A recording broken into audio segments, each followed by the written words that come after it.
Krishna describes in Bhagavad Gita the most concise and elaborate system of knowledge that has ever been enunciated in the history of mankind.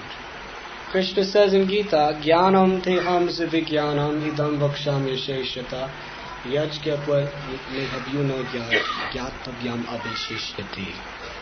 This means that within this treatise of Bhagavad Gita, I am explaining everything both phenomenal and nominal. You will know everything about this temporary relative world as well as about the supreme abode of the Lord. Bhagavad Gita explains how this material nature is working and why. Bhagavad Gita describes the nature of the soul and its distinct existence apart from material creation. He describes how, due to work for the desire of sense gratification, the spirit soul, under illusion, becomes further and further entangled in the complexities of karma. He describes how time, the all-devouring manifestation of the Lord in this creation, is devouring, destroying everything and everyone.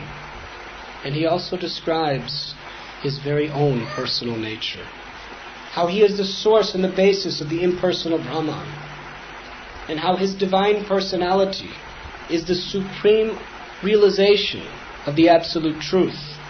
Janma karma chame divyam evam yo veti tattvata tyaktva deham punara janma naiti mam eti sorajuna. How anyone who simply understands the spiritual nature of his appearance and activities in this world, such a person never takes birth in this material world again, but attains the supreme abode of the Lord. And Krishna concludes Bhagavad Gita in the 66th verse of the 18th chapter by declaring the very essence of all religious principles, which is sarva dharman parityaja mam ekam sharanam vraja, that one should abandon all other philosophical and spiritual concepts and simply surrender to the Supreme Lord. And how do we surrender to the Supreme Lord?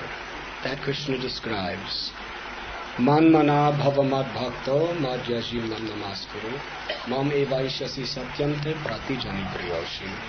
We surrender to Krishna by always remembering Him.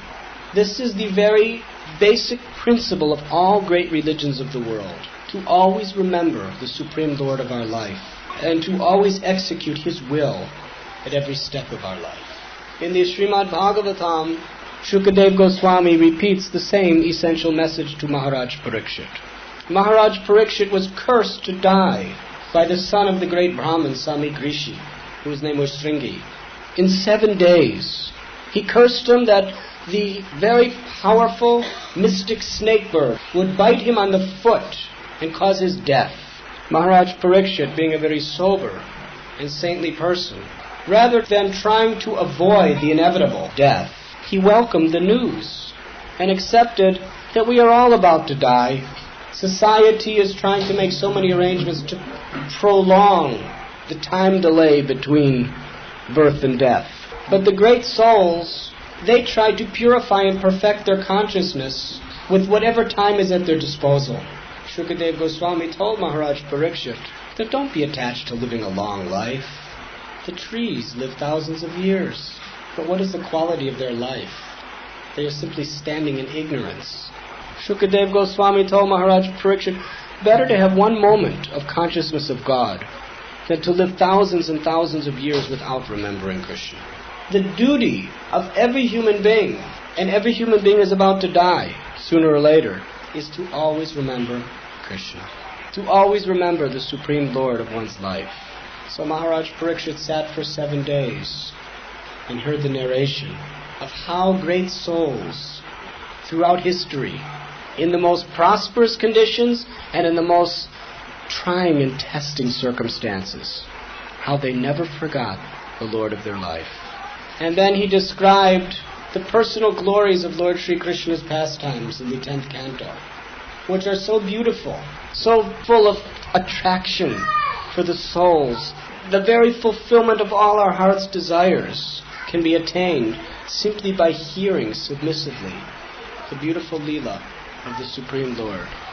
And these pastimes, when they are heard from self-realized souls like Sukadeva Goswami, or those who are his representatives, they are full of philosophical truths which we can apply to our life and never be bewildered, and never take one step off the path of pure devotion.